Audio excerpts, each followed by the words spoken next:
I'm going to read a stressing report, troubling report from Thailand. This is about a subject that I've long been interested in.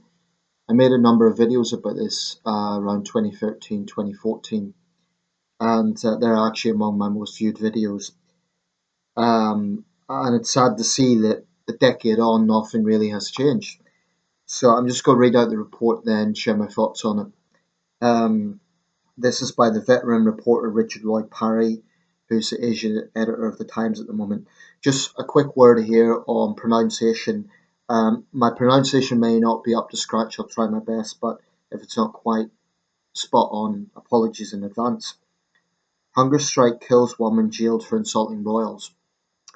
A 28-year-old Thai woman has died after a hunger strike in protest at the country's lèse-majesté law, which imposes long prison sentences on those judged to have insulted the country's royal family. Netiporn Sanesanghkom, known by the nickname Bung, died in hospital after being transferred from prison where she was being held pending trial for lèse-majesté and other offences arising from her political activism. She faced up to 15 years in prison for conducting a survey about public attitudes towards the family of King Vajiralongkorn, who reigns as King Rama X. Netiporn had been on hunger strike intermittently since her latest arrest in late January after she was accused of breaking the terms of her bail. According to the Thammasat University Hospital, she began eating and drinking again in April, but refused to take dietary supplements and remained in a weakened state. She died of a heart attack yesterday. She's only 28 years old. She was the leader of a group named Break Through the Palace, part of a movement of young activists demanding reform of the monarchy. According to the Thai Lawyers for Human Rights group, she faced 7 charges, including 2 under Section 112, as the lèse-majesté law is known. Netiporn carried out opinion surveys in Bangkok shopping centres in 2022, asking about attitudes towards royal motorcades, often a cause of traffic jams and road closures, and whether the government allows the king to use power as he pleases.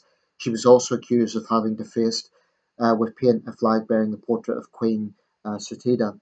The lèse-majesté law, enacted in the 1950s, has never been invoked by members of the royal family. Instead, individual Thai citizens are empowered to bring charges against others. Um, in the past few years, it has mainly been used by politicians against their rivals.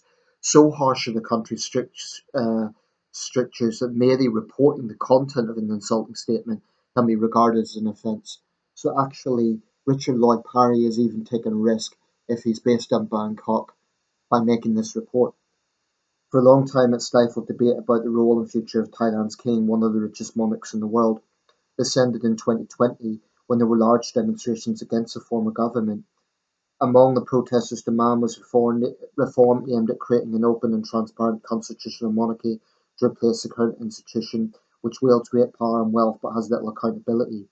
Changes to the lèse-majesté law were one of the central policies of Move Forward, a new party that won the most seats at the 2022 election, but was excluded from power by a coalition of conservative and pro-establishment parties. A total of 270 people have been charged under Section 112 since 2020 and 301 separate cases. That's just since 2020. The law has been getting harsher in recent years. Certainly, it's been applied a lot more in the 2010s and the 2020s than, say, the 1990s, because this is something I've looked at a bit. Now, in light of her death, one of her friends, I'm reading this from the Wikipedia article, Getahatsramrung, one of Bang's friends, stood firm on three demands. Thailand should not be a member of the UN Human Rights Council. The country should reform its judicial system, ensuring that those charged under Section 112 and political prisoners receive bail rights, and no political dissidents should be imprisoned. Um, Thailand is on surface a democracy. It's a multi-party system, but this is a democracy which has some of the most trampling laws on free speech in the world when you factor in the consequences of the lèse-majesté legislation. I mean, in other monarchies like the UK, the idea of going to prison for insulting the royal family is just absurd. It would never happen.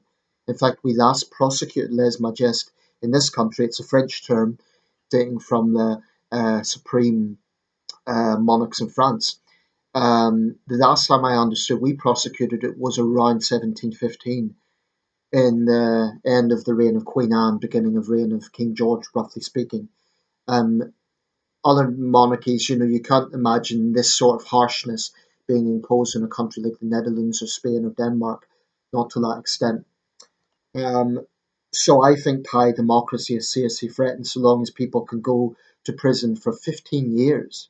Bear in mind, this is equivalent to a sentence for murder. Um, Thailand has a death penalty, but it doesn't always carry it out. But 15 years in prison, that was is the penalty for lèse majesté. So it's notoriously harsh. I think Thailand has to abolish this law because 112 is weaponized. It's used by neighbors against each other. It's used as a political weapon. And the irony of this is the royal family themselves never prosecuted. Now, the current king, if you know anything about Thai politics, is nowhere near as popular as his late father. His late father was almost seen as a living god, revered in Thailand. King Rama the Ninth, to give him his original name. The current king, not so much because he spent a long time in Germany.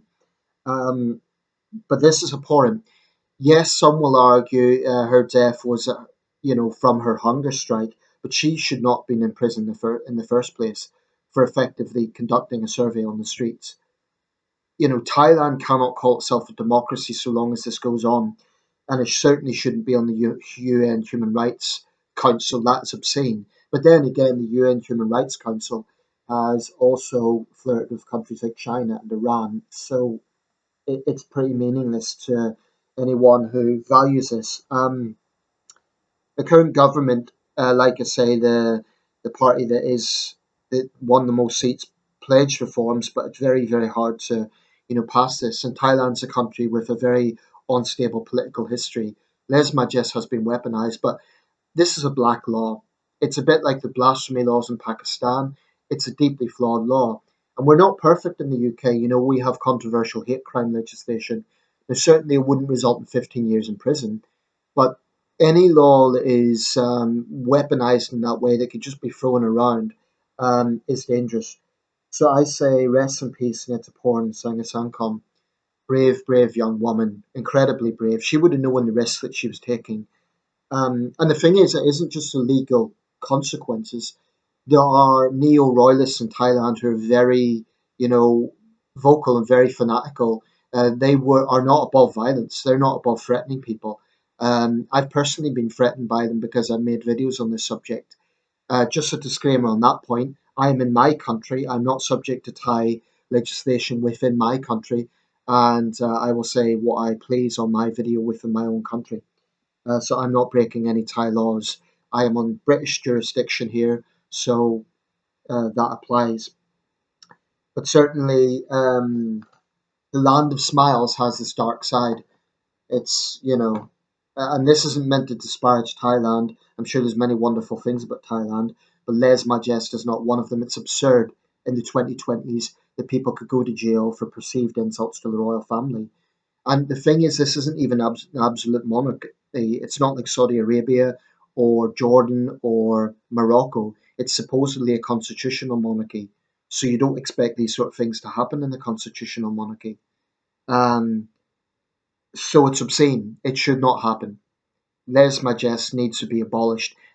This young woman, I hope she has not died in vain. I hope this galvanizes the reformist movement in Thailand, and within my lifetime, hopefully in the near future, this abhorrent, brutal law can be abolished.